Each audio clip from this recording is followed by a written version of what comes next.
This is another episode of me documenting the day-to-day process that I am taking to achieve long-term consistency in the financial markets. And today was definitely a huge step in the right direction to get to that goal. Because for the past 2 days, as you can see, my trading performance was not ideal, not optimal, and I kind of hit a wall and I got frustrated. That frustration drove me to figure out exactly where I was going wrong. And so I found a problem, problem, identified a solution, implemented that today, and what do you know? It delivers. It works. So, as you can see, a lot of my calendar is gray. Now I have a trade model. I know exactly what it is. I know exactly how I want it set up. I know exactly what I'm looking for going into 9:30. The problem is I'm lacking consistency executing that move. That's why a lot of these days are gray. And eventually, that lack of consistency drove me to the point of frustration where I chased the market short on the 23rd, stopped out on that trade. And then on the 24th, again, the 24th, I just violated one of my rules and it just cooked the entire session, even though I had the read on price correct. So after the 24th, frustration. Frustration drives me to make a change. I'm frustrated with my current state. I'm frustrated with my performance. I have to do something about that. So I know that there's somewhere where I'm going wrong. There's a problem that I have. I identify the problem by studying my past performance and I come up with a solution. I implement the solution today and it delivers. So this just goes to show the power of keeping yourself in a high frequency state of mind and not looking at your performance and just thinking about how much of a shit trader you are and sulking on your performance and lamenting and just wishing things were different. You have to actually do something, put something into action to make those changes. So a big change that I made in my mind this week because I'm aware of what puts me in a low frequency state of mind where I start feeling down, where I feel sad, when I feel bad about my performance, bad about my trading, bad about my life. You know what it's like to be in a low frequency state of mind. Now, what usually puts me in that is poor trading performance. I had poor trading performance this week. I missed 2 moves, and then I traded like shit the following 2 days. But because I'm aware of what puts me in a low frequency state of mind, I'm able to pull myself out of it or prevent myself from getting in there in the first place. And I'm able to figure out where I'm going wrong. I stay in a high frequency state of mind. I look at this performance. I know that it's nothing that's going to stop me. I know that it's nothing that I can't come back from. I know that this is just an opportunity for growth. Because if you really think about it, when do all your best lessons come to you? After your worst trading days. Because it shows you exactly what the fuck you should not do. So, I trade like shit. Tells me I have a problem. I find the problem, and I get better. It's how it works. It's a constant cycle of that. It's a constant cycle of you putting yourself in a situation that you're not proud of, that you're not happy with, and you continuing to be in that state drives you to a point of frustration. You're frustrated with your current state, and that drives you to make a change. So I did that this week, and just like that, boom, it works. So that was another really long monologue. It's already 3 minutes, but we'll get into it. I have to get some context about the problem that I had and I identified. So I asked myself, you have to ask hard questions. Why do I lack consistency? So I asked myself that question. And I identified the main problem. The main source was draw on liquidity. Because conviction in draw on liquidity is the difference between a solid day where I catch the move and a bad day where I miss it. And I've learned this lesson many times before. Will I continue to make the same mistake? I already knew this. I learned this lesson months ago. But I continue to make the same mistake, lacking conviction in the draw, approaching price with a lack of conviction in the draw and liquidity, and it just leads to poor sessions. It leads to indecisions. So, because I've identified that as my problem, I did this whole case study, I guess you could call it, and I figured out all these things. Look at all the things that I learned about myself in my trading. All these new insights. I studied every single trading day this month. I studied what my bias was each month and how that affected my trading intraday. And then I studied what my draw on liquidity was and how that affected my trading intraday. Compare the days where I don't trade good, compare the days where I miss moves to the days where I actually catch them, and you have your answers. It's that simple. It's problem analysis, problem identification, and problem solution. Put the pieces together, put the bad days and the good days together, identify the patterns, come up with a solution. It's really that simple. But it starts with you being frustrated with your current state. Ask yourself a hard question and get to work and get to fucking work. So, if drawing liquidity was the problem today, I knew that I had to come to the market with one level in price that I confidently knew the market should deliver based on the higher time frame narrative.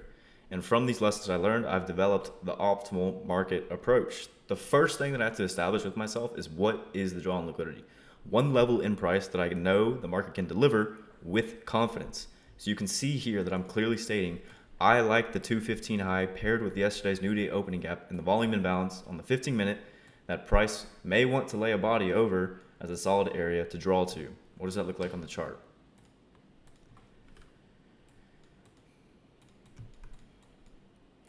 Okay, where's the 215 high? Right here. These smooth highs, right? Because if we go to the 1 minute, it's just way too perfect, way too clean. This is the areas that I target for a draw on liquidity. Based on my market understanding, I understand that the market should move to areas like this. Back out to the 15 minute. That area is also paired with a new day opening gap, and it's in close proximity to previous day settlement. And we have this volume imbalance on the 15 minute that it may want to lay a candle over. All these things converging in one area makes this a high probability draw on liquidity. So I'm making it very clear with myself that I have high conviction in the market delivering this level. And that's supported by logic from the higher time frame narrative.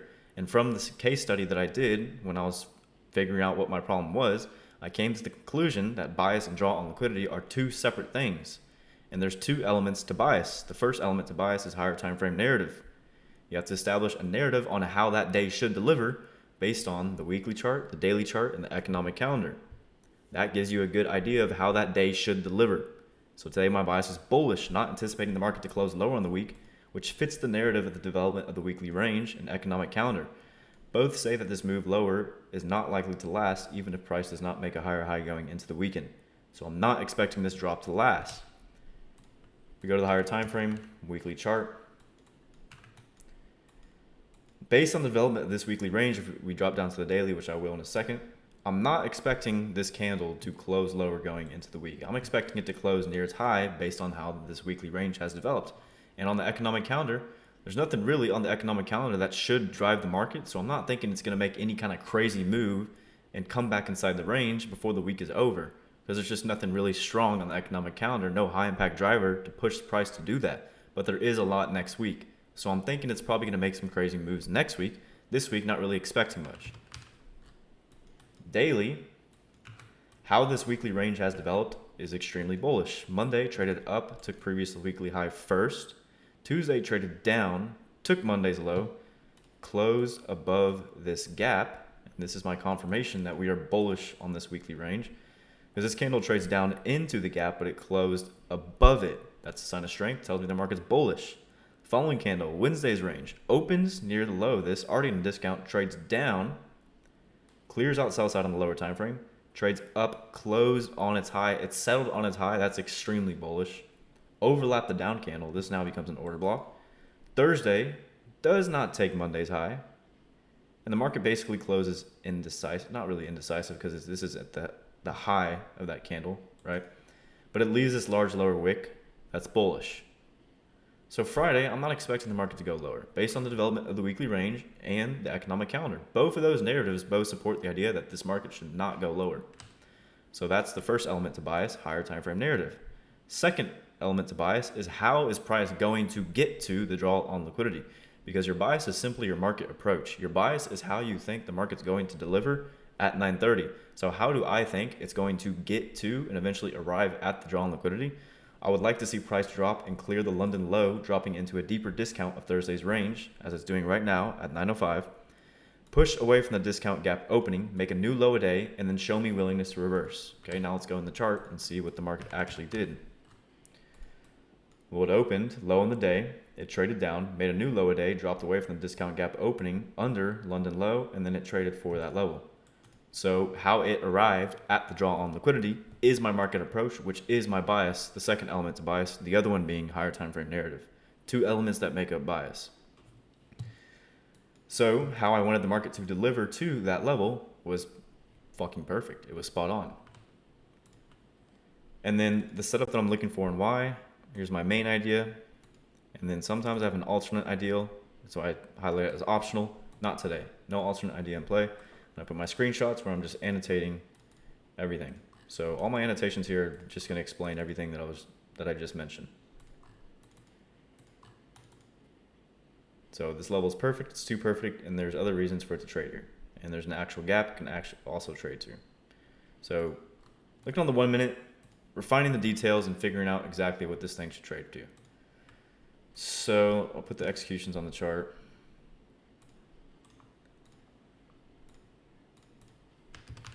Now the first trade that I actually took, I got stopped out on, which taught me a lesson about myself. I know exactly what I'm looking for going into the open. If I pull up the recording from today's session, right here, and today I annotated what I was thinking intraday using the little text tool, just to give you all an idea of what I was looking for. Before the market even opens at 9:30, I'm already anticipating a drive below this low to fail. Why? Because my model tells me to. If we go to the 15 minute, you see how this down candle traded below the London low, but it closed above it? That's bullish. That's my sign that I should be a buyer on a drive below this candle's low. So I'm waiting at 9:30 for the market to do exactly that, and then show me signs of strength, and tell me I should buy it. On the 5 minute, same thing, right? So now the 15 and the 5 agree. That's a high probability setup. Both the higher time frames, 15 and 5, tell me that the drive below this low should be bought. So when the market does that, and I'm already anticipating it, I'm already looking for that before the market even opens, right? So market does that. This candle closed above it. I liked that. Fast forward to that annotation. Like this close, right? I liked how the market dropped lower but closed above it like that. So I'm really liking this, and at that point I'm just waiting for confirmation on the 5 minute and a large up close candle to come in on the 1 minute time frame to confirm the reversal. It does. I set my limit order at the 9:30 open price because I can tell at the open the market's very high resistance. So I'm not going to be precise with my entry. I'm going to be very late, very forgiving with my entry, and then get tagged in. I'm targeting my draw there. It's just not the right time. So I simply just mistimed the move. I was a bit early, which is fine. This taught me how I handle losses when I know I just simply mistimed the move.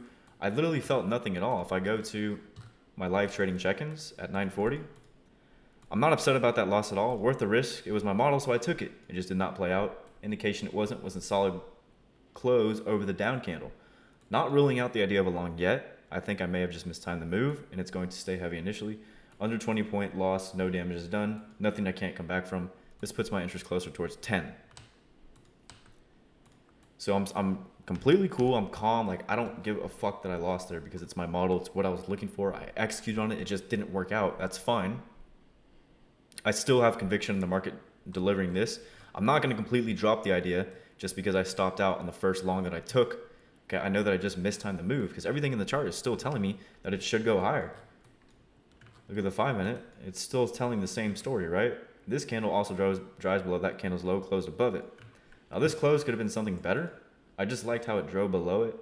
Didn't necessarily close on the high. It would be a lot better if it closed near its high, not off of it like this. But the following candle takes that low and then gives me exactly what I want to see.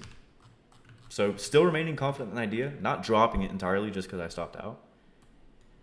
And then I take the market once first presentation becomes inverse. Since the market's high resistance, I'm not doing a precise entry. I'm not going to get filled right at the high.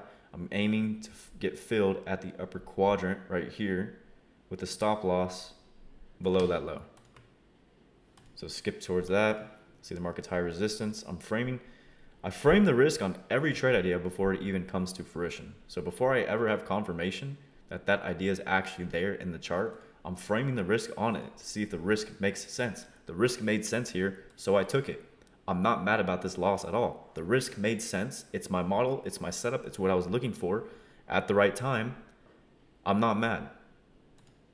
I did everything right there. I stopped out under 20 points. It's nothing that I can't come back from. So boom, market makes a lower low. At this overlap, I actually thought to buy it, but I felt like that would just be way too crazy. I need to actually let the market confirm a reversal here by inversing this gap, but this is also my entry model because I'm already anticipating a drive below these lows to fail, right? This is my turtle soup entry model. So when this down candle gets overlapped, I know that's bullish order block. I can buy that. I don't do it. I'm more conservative. I wait for this to get overlapped. And see how I'm framing the risk on the setup before it even happens. I'm already thinking that the market's probably going to inverse this and offer me a buy. So I'm framing on the risk on it before it ever comes to fruition to see if that makes sense. And it does. So I buy it, stop loss below the order block low. Had to clear that high with strength. I want to explain a lot behind what I was thinking here. This video is already at 15 minutes. And you can see the entire time, even with this retracement, even with the retracement, I'm still holding conviction that the market should deliver that level. The only reason that I'm able to do this is because of what I mentioned in the monologue of this video. It's because I identified my problem. I'm lacking conviction in the draw and liquidity. Immediately, I'm addressing that and applying the lesson that I learned from studying my trades this entire month, and it works. I know because of the problem that I consistently repeat, which makes me just bang my head against a wall, that I have to come to the market with conviction in one level that the market should deliver. This is it. I'm holding conviction in that, and that's it. Nothing else. I know that the market should deliver this level. I'm going to hold absolute conviction and confidence in that based on everything in the chart. It tells me it should go there. It's supported by the higher time frame narrative. There's nothing that I should be worried about here. There's nothing I should be worried about. So this brings me to the second part of the trade. I start to notice this market structure develop, right? The market starts to fall into consolidation. I noticed that we took the buy side above these highs, right? We took pre-market buy side, and then the market fell into consolidation. When the market takes buy side liquidity, when it takes old highs and it just falls into consolidation, doesn't show any valid market structure for a reversal, that is an extreme sign of strength, because instead of taking these highs and reversing and showing me that it wants to go lower, what's it doing? It's just sitting at those highs. It's very comfortable where it's at. If that tells me that it's going to leave that consolidation range higher, this move has a continuation that's going to come. So when I see this begin to develop, I move my target from that high, those perfect 1 minute highs, and I boost it to the volume imbalance on the 15-minute time frame. So there's logic behind why I moved the target up on this trade. I'm not just doing it because I want to make more money. There's logic behind it. But this made me shit my pants in the trade when the market starts to reverse against me. Once it delivers my initial objective, right, and it starts to have a little bit of retracement, I was losing my mind in here. I thought, damn, like I shouldn't have moved my stop, or I shouldn't have moved my target. Now I'm gonna eat it. Now I had this nice, 50-point trade. Now it's gonna come back on me, stop me out for break even. You just botched this whole trade with the exit. So that taught me a lot about myself. I feel emotions in that situation, so obviously that's going to be recorded. I did not have to move my target at all. Now I'm put in a high stress situation as the market retraces against me. I should already be out of this trade and move on with my day. Moving that target is going to make you crack, boy. Don't do it. Now I'm betting on nothing but hope. I want to just set it and forget it. Why am I sitting here staring at the 1 minute stressing over whether to deliver or not? Which brings up another good point. My model is basically like an intraday swing model. It catches the real move in the morning session. So I can hold these trades for 100 plus handles if I really wanted to, but that would require me sitting in front of the chart for like over an hour and a half minimum, I would say. But if I want to be in and out, I can get 50, 60 handles in like half an hour or less, which is kind of what I'm aiming for right now, just to prove consistency with this model. But eventually I want to get to the point where I just like set and forget it, because I'm sitting here staring at the 1 minute chart as all these candles are painting, and I'm freaking out. I'm losing my fucking mind. I'm losing my shit, because I'm sitting on the 1 minute like, oh no, oh, is it going to reverse? Oh my God, down candle. And it's just, why? Like, look at the 5 minute and nothing ever tells you that this thing's going to go lower. Look at the 15 minute and you're good. So like, even then, as long as you keep yourself in front of the screens, you're gonna look at your open position and think of reasons why it could reverse against you, and it's just gonna make you lose your mind. So just set and forget, Set and forget. Alex G, set and forget. I might start doing that. I actually might start trading like that. This is kind of telling me, like, I've experienced a lot of growth this month, and I'm really learning the kind of trade style that I want to adopt. Maybe I'm just like an intraday swing trader, I kind of want to grow into that. So aside from that, hopefully from this video, what you can take away is how I'm able to, number one, become frustrated of my current state, but not look at my performance and lament on that and dwell on that and think about how everything is hard and keep myself in a low frequency state of mind. I look at my poor performance as opportunity for growth. I know that my trading performance is what puts me in a low frequency state of mind when I let myself dwell on it and just think negative thoughts.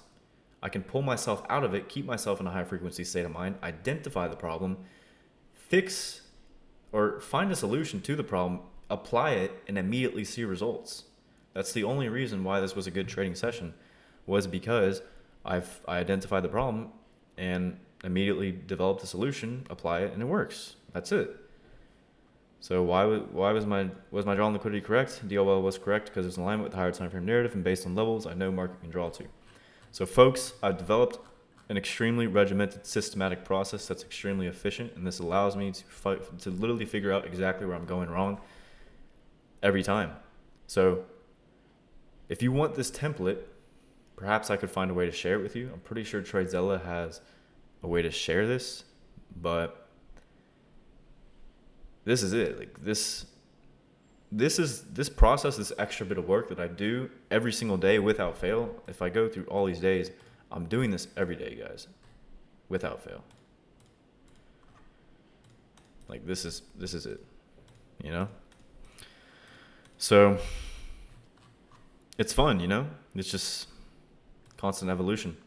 So I encourage you to sit down and think about what puts you in a low frequency state of mind where you're just thinking negative thoughts and you wish things were different, you're down, you're sad, you think life sucks. You know what I mean.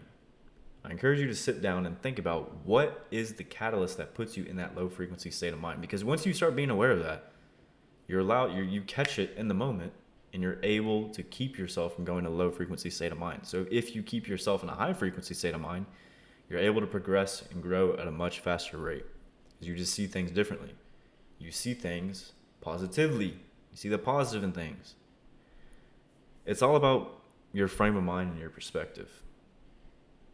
Would it make sense to go out through this entire life always thinking from a high frequency state of mind? Or would you rather always be thinking from a low frequency state of mind? You're just down and negative all the time. How would you want to live your one life? Because we only got one life, folks, and that's it. So this video is getting a bit long now. It's 22 minutes. If you're still here, sticking to the end, I appreciate your support. I know there's a handful of y'all that consistently watch my videos, and I really appreciate it. Y'all actually support me, and the community is growing. We're almost at 800 subscribers now, which is crazy because all I do is like sit here and talk about my trading performance, and somehow this is growing and this is becoming a thing. So I got big visions for what I want this to be. Sitting here talking about it kind of gives me chills because I know that it's going to happen, and this is just the starting point. So if you're watching me right now, I really appreciate your support in the beginning, because I got big dreams for myself. I got big goals. I know that I'm going to blow up and get to the top. Yes, I can say that with confidence because I believe in myself and I believe in my ability. So if you're here at the beginning, I appreciate the support, because there's not a lot of y'all, but y'all see it. Y'all know it's coming. And I just hope I can be an inspiration to y'all and put y'all on the right track, and hopefully we can achieve profitability together. Let's get this shit done, you know? So I ended up finishing this week around break even. If you want to count the trade that does not count, that I did not count in my book, 5R. I'm not really going to count it. This is, I think, my real performance on the week. Break even. So here we are going into the last week of July. Hopefully applying the lessons that I learned from this week, I can close out this month also up and move on to the next month. Keep growing. So with that being said, that's it for this one. I'll talk to you Monday with the trade recap, unless there's some topic that I should touch on over the weekend that I think I should. I might start doing a whole different type of content style where it's just raw, like pure me, just doing whatever and just talking. That's something that I want to do. I'll have to get like a camera and like a mic and stuff. But aside from that, always going to be doing these trade reviews. So thanks for tuning in.